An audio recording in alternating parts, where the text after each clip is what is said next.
বহুল আলোচিত কুখ্যাত আয়নাঘর আমাদের সামনে এলো।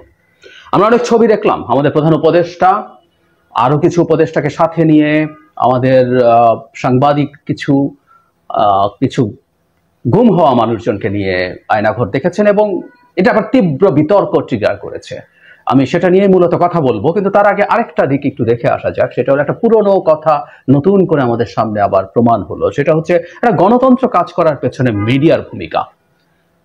এই যে 6 মাস পর, ইটস টু লেট আনডাউটেডলি, এবং দেরি হওয়ার কারণে অনেক রকম বিকৃতি হয়েছে, সেগুলোই মূল আলোচনার জায়গা। আমরা সেই আলোচনা করছি সোশ্যাল মিডিয়াতে, কিন্তু যে জিনিসটা খুব ইম্পর্টেন্ট সেটা হলো এইটুকু যে এখন হলো, এটা মূলত একটা মিডিয়ার কারণে হয়েছে।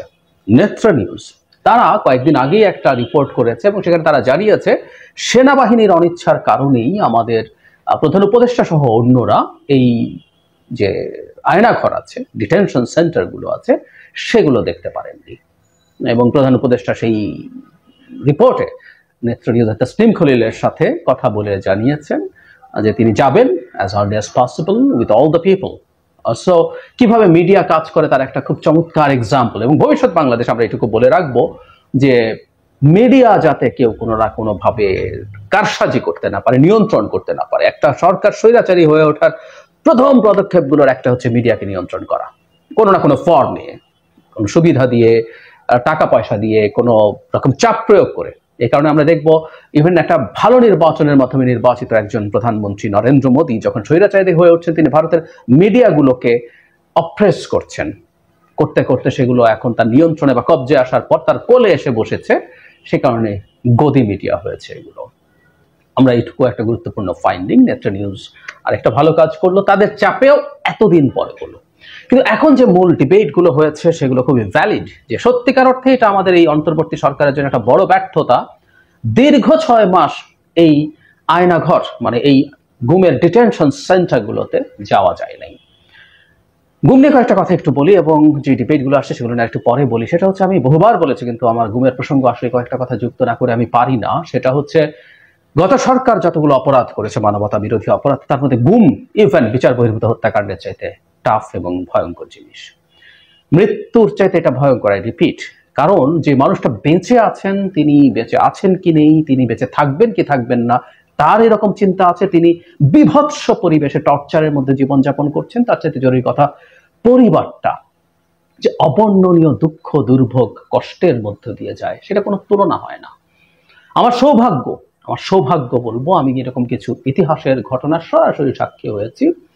গুম হওয়াদের স্বজনদের যে প্রতিষ্ঠান সংগঠন মায়ের ডাকের বেশ কিছু প্রোগ্রামে আমি উপস্থিত থেকেছি এবং তাদের অবর্ণনীয় কষ্টের গল্প শুনেছি। কিভাবে বছরের পর বছর এক একটা পরিবার অপেক্ষা করে, কিভাবে এক সময় ওই অপেক্ষা পাল্টে যায় যে 7 বছর কি হবে, 7 বছর হলে স্বামীর অ্যাকাউন্ট আমি অ্যাপ্লাই করতে পারবো, যদি 7 বছর পর অ্যাকাউন্ট ঠিক মতো অ্যাপ্লাই করা মানে অপারেট করা যায় না।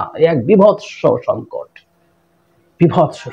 সুতরাং আমাদের জাতির ইতিহাসে, শেখ হাসিনার নির্যাতনের ইতিহাসে এই গুম, এই আয়নাঘর একটা গুরুত্বপূর্ণ জায়গা, কিন্তু এগুলো ওয়েল প্রিজার্ভড আসলে আর হলো না। আজ যে ছবিগুলো আমাদের সামনে এসছে সেগুলো নিয়ে যারা বিভিন্ন সময়ে গুম হয়েছেন তারা প্রশ্ন তুলেছেন এবং রাইটলি প্রশ্ন তুলেছেন। যেসব ছবি দেখানো হচ্ছে বিভিন্ন মানে 2-3টাকে ভেঙে একসাথে করে দেখানো হয়েছে, ওয়ালগুলোতে মানুষের প্রচুর লেখা ছিল, সেগুলো তুলে ফেলে সেখানে নতুন করে প্লাস্টার করা হয়েছে, এইরকম নানান কিছু। যদিও এর মধ্যেও বেরিয়ে গেছে একটা দুটো জায়গায় সত্যিকারে গুম হওয়া যে প্রকোষ্ঠগুলো আছে, আয়নাঘরগুলো আছে, সেগুলো কেমন। প্রধান উপদেষ্টা এরকম একটা দুটো দেখে বলছেন যেখানে মুরগির খোপের চাইতেও ছোট। That exactly happened. আমি একজন গুম হওয়া মানুষের বর্ণনা অনেকে শেয়ার করছেন, সেখানে দেখলাম সেখানে লম্বা হয়ে শোয়া যায় না, আসলে পা কমোডে চলে যায়, একই জায়গায় সবকিছু। এই পরিস্থিতি আছে, সেইগুলো প্রায় কিছুই আর প্রিজার্ভড নেই। এর মধ্যেও আমরা পেয়েছি টর্চারের জন্য ইলেকট্রিক শক দেওয়ার জন্য যে চেয়ার, সেটা পাওয়া গেছে, সেটা দেখা গেছে, সেটা এসছে, কিন্তু এই আলামতগুলো নষ্ট করে ফেলা হলো। এটা ভয়ঙ্কর। এই আলামতগুলো থাকা দরকার ছিল আমাদের। এটা সত্য, সেনাবাহিনীর তত্ত্বাবধানে, বিভিন্ন বাহিনীর তত্ত্বাবধানে একটা অংশের অ্যাটলিস্ট র্যাবের ছিল, বিভিন্ন এজেন্সি ছিল, যে এজেন্সিগুলো আসলে ঠিক সেনাবাহিনীর নিয়ন্ত্রণে না, কিছু সেনাবাহিনীর লোকজন যেসব গোয়েন্দা বাহিনীর চিফ এবং গুরুত্বপূর্ণ পদে থাকেন সেগুলো মূলত প্রধানমন্ত্রীর অধীনে, তারা তাদেরকে রিপোর্ট করেন। তো এই ধরনের ডিটেনশন সেন্টারগুলো দায় ছিল, এগুলো রাখা দরকার ছিল, এগুলো ভেঙে ফেলে অত্যন্ত গর্হিত কাজ করা হয়েছে এবং এরপরও তারা 6 মাস পরও দিতে চাইছেন না। এটাও খুব ভয়ঙ্কর ব্যাপার। আমাদের ইতিহাসে এই ঘটনাগুলো ঘটেছে, এই ইতিহাসে এই ঘটনাগুলোর স্বীকৃতি এবং এগুলোর সংরক্ষণ করা আমাদের জন্য জরুরি ছিল, কিন্তু এটা হয়নি। এর বাইরে আরো একটা বড় অভিযোগ এসছে, সেটা হলো আমি বিভিন্ন জায়গায় দেখলাম, এটা নিয়ে আমরা আশা করি অফিসিয়ালি জিনিসগুলো জানতে পারবো।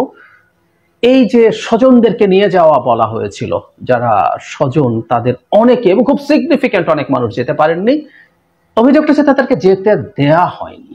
এটা খুব ভয়ঙ্কর অভিযোগ, কারণ সত্যিকার অর্থেই আমরা মায়ের ডাক সংগঠনটার বেশ কিছু মানুষকে সামনে থাকতে দেখেছি এবং ভয়ঙ্কর লড়াই তারা করেছেন সবচেয়ে ভয়ঙ্কর সময়গুলোতে। তারা কি পরিমাণ চাপের মুখে তখনকার লড়াইটা জারি রেখেছিলেন আমি একেবারে সামনাসামনি চাক্ষুষ সাক্ষী সেটার।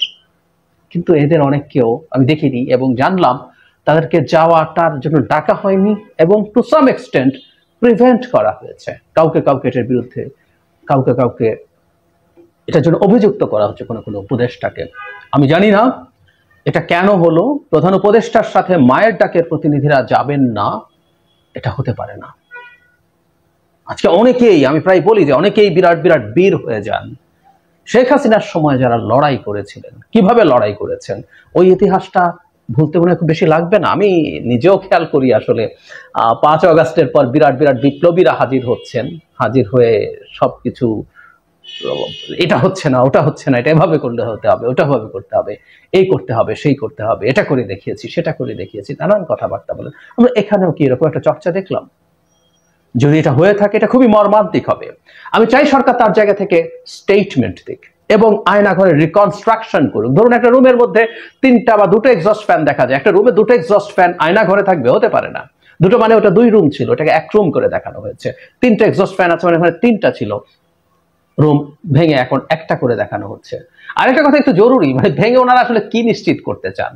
আপনি কোনো মানুষকে যদি 5 স্টার হোটেলে নিয়েও ডিটেইন করে রাখেন, আরবিট্রারিলি গুম করে রাখেন, এটা ভয়ঙ্কর মানবাধিকার লঙ্ঘন, ফুল স্টপ। বাংলাদেশের সংবিধান অনুযায়ী কাউকে আটক করার 24 ঘন্টার মধ্যে নিকটস্থ থানায় সুপোর্ট করতে হবে, আইনের হাতে তুলে দিতে হবে। সুতরাং কাউকে তুলে নিয়ে গিয়ে যদি যে কোনো বাহিনী, যে কোনো গোয়েন্দা সংস্থা যদি কাউকে তুলে নিয়ে গিয়ে 5 স্টার হোটেলের মতো লাক্সারির মধ্যে রেখে দেয় দিনের পর দিন, মাসের পর মাস, তারপরও ওটা ভয়ঙ্কর অসভ্যতা, ভয়ঙ্কর বর্বরতা, এটুকু বুঝতে পারতে হবে। তো ভেঙে তারা কি নিশ্চিত করতে চান আমি জানি না, এটুকু মাথায় রাখতে হবে। সেটা রিকনস্ট্রাক্ট করা হোক, সরকার সেটা রিকনস্ট্রাক্ট করতে হবে এবং সত্যিকার অর্থে প্রকৃতপক্ষে যারা গুম ছিলেন তাদেরকে নিয়ে যাওয়া, এগুলো কেমন ছিল সেইভাবে ঠিকঠাক করতে হবে এবং যারা এই আলামতগুলো ভেঙে এমন করেছে সরকারের উচিত তাদের বিরুদ্ধে ব্যবস্থা নেওয়ার চেষ্টা করা। এই যে ঘটনাগুলো ঘটেছে এগুলো দায় আমরা শেখ হাসিনাকে দিচ্ছি, তার রেজিমকে দিচ্ছি। এগুলো নিয়ে সেনাবাহিনীর লজ্জিত হওয়া উচিত বলে মনে হবে না। তবে এই প্রশ্ন নিশ্চিতভাবেই আসতে পারে। এ ধরনের বেআইনি কাজও আসলে কেউ তার পদে থেকে করতে পারে না। কোনো সরকার যদি বলেও কোনো দায়িত্বে থাকা কেউ বেআইনি কাজ করতে পারে না।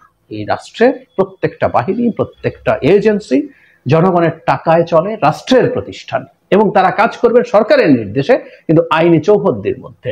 সুতরাং যারা যারা এর সাথে জড়িত আছেন এই সব অপরাধের সাথে, সেটা সেনাবাহিনী হোক, পুলিশ হোক, যেখানেই হোক, তাদের বিরুদ্ধে নিশ্চিতভাবে বিচারিক ব্যবস্থা শুরু করতে হবে। আমরা আমাদের এই বিভৎসতম পাপগুলো, অপরাধগুলোর যদি সুরাহা করতে না পারি, এগুলোর যদি বিচার করতে না পারি, আমরা বাংলাদেশে কোনোদিন আসলে আর ন্যায় বিচারের কথা বলতে পারবো না।